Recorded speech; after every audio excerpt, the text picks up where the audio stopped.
কি ভাবছেন টিস করবো? সেই দিন আর নাই। বাংলাদেশের আইন শৃঙ্খলা এত উন্নত যে এসব করার কথা কেউ চিন্তা করে।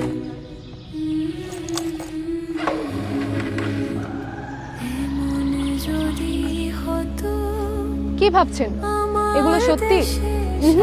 এগুলো সবই আমাদের স্বপ্ন, আর এই স্বপ্নকে বাস্তবায়ন করতে হলে সৎ ও যোগ্য লোককে ভোট দিন।